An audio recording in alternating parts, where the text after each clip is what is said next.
rock star from the group Toronto, Nick Costello. Thank you. You know, as I was growing up in high school and younger, my teenage years, I made a lot of foolish decisions with my life. You know, I had a lot of problems that I was struggling with as a young person, and I didn't have any answers, so I started going down the wrong road in life to get the answers to the questions I had to escape the problems I was going through. But it was in high school, for the very first time, that I had heard my first rock and roll band. In my high school, I wanted to be popular. I wanted to be somebody. I wanted to be accepted by my peers. You know, I wanted the kids in my school to hang out with me. I wanted to date a lot of girls, and it just didn't seem like things were going my way. But when I heard my first rock and roll band, it was something happened inside of me, and I saw the attention that these guys were getting. I thought, well, if it works for them, maybe it would work for me. So I bought myself a bass guitar, and I began to teach myself how to play. And it wasn't long before I had my first band. And I'll never forget that first time that I stepped on stage. Something changed in me forever. I would never be the same again. I can't really explain it, but I just know that I had become addicted to rock and roll. And my peers, my classmates, they started to notice me. They started to pay attention to me. They wanted to hang around with me. You know, I kind of started to feel like I was somebody special in my school. But soon that just wasn't good enough for me. It wasn't enough to fill my heart and satisfy me. I wanted more. I wanted to be like the rock stars that I grew up with listening to. You know, in my day it was Led Zeppelin, Deep Purple, Ozzy Osbourne, Black Sabbath. Those are the bands that I grew up on, and I worshiped them and I idolized them. I wanted the lifestyle they had. I wanted the life of rock and roll, money, riding around in limousines, and I wanted to be a big shot rock star. And it became an obsession for me. But at age 17, I made one of the first wrong decisions that I had ever made in my life. To be accepted by the guys in my band so that I didn't feel rejected and made fun of, I had my first taste of alcohol and my first hit off a marijuana cigarette. I smoked pot for the first time, I got drunk and I got high. I mean, we laughed a lot, maybe like some of you have. It was fun. You know, I didn't think it was really gonna hurt me. I had no idea that 20 years later, something that I thought I could control would one day take control of my life so that I pretty much didn't have a life anymore. That the drugs and the alcohol became my life, and I had to get high to feel normal, to feel accepted, to do anything, to get on stage and rock out. I had to get high. And then I made the second wrong decision that I ever made in my life, because at age 17, when I was drunk and I was high, I gave up my virginity to a girl that I didn't know. I didn't care about her, and it opened up the door for me for a life of using women for my own selfish pleasure. I experienced since then many broken relationships. My whole concept of love had become distorted. Now I'm married now, and I have a wonderful wife, and I look back at my life, and if there's one thing that I could change, I wish I could have got my virginity back, that I would have never given it up. And maybe you look back at your life right now and you say, you know, there's things I've done in my past, there's mistakes that I've made, and I regret those mistakes, and you can't fix your past, but I want you to know there's a God in heaven today that He can fix your future, and He can give you the life that He has for you in a relationship with Jesus Christ.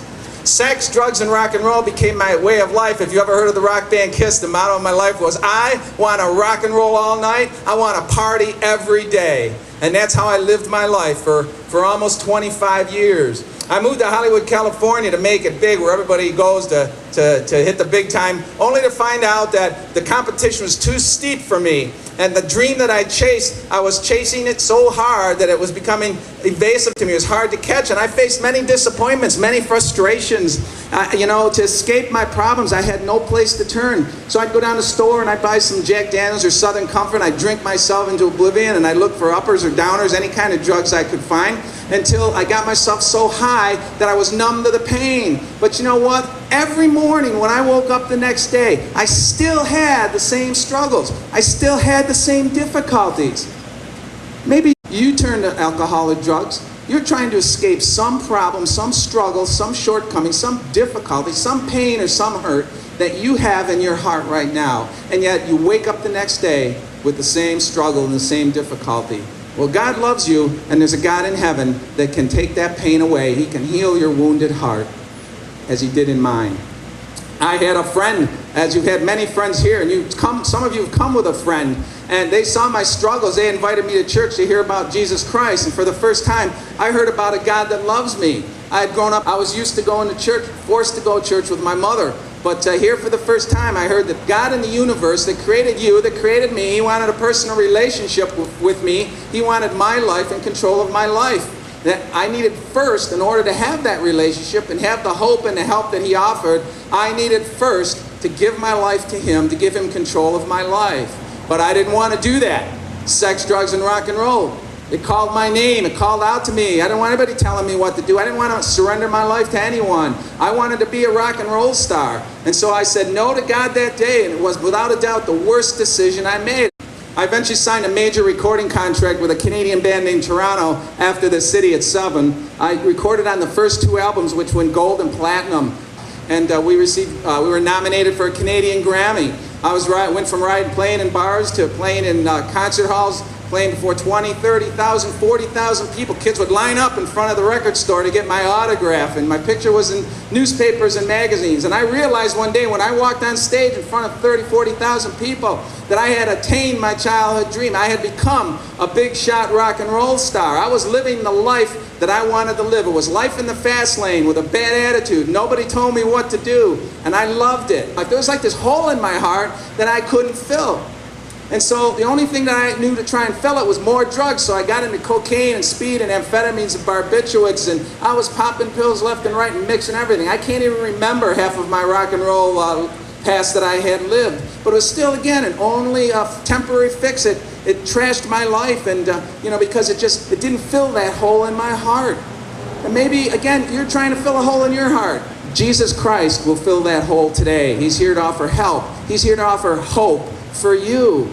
It's an experience that I cannot explain to you. You have to enter it into yourself. It's beyond any rock and roll concert that I've ever played. Any high getting in front of 40,000 people can't compare to a relationship with Jesus Christ. And yet I still felt that if I could experience true love, if I knew what love really was, that maybe I could know that happiness and that peace in my heart. So I thought maybe more sex would be the way to find love. My search always ended in a dead-end street. It was full of disappointments, broken relationships, and I would end up in a clinic getting tested for sexually transmitted diseases. My whole concept of love was so distorted.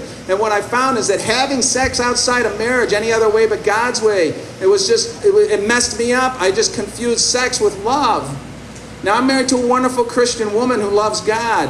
And as God helps me love my wife in a relationship with her the way He desires, I'm coming to find out that love is not anything like I thought. I'm finding out right now what true love really is in a relationship with Jesus Christ, married to my wife. And God is helping me. I'm continuing to learn.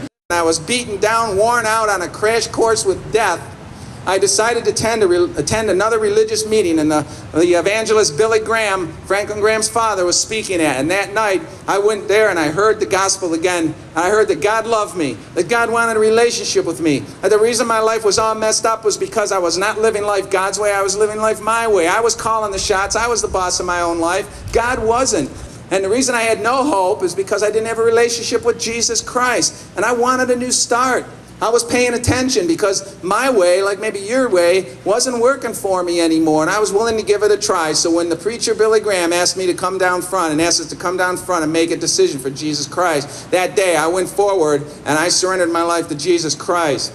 And I didn't have some miraculous lightning bolt hit me from the sky. I just had a certain sense of peace and hope that something changed in my life, and it did, because that first night that I gave my life to Jesus Christ, God took away my desire after almost 25 years of doing drugs and alcohol, not remembering half of my rock and roll life. God took that desire completely away from me. I never went back to it ever since that one day where God actually cleaned me up and took that desire away, filled my heart with a desire for Him and a love for Him.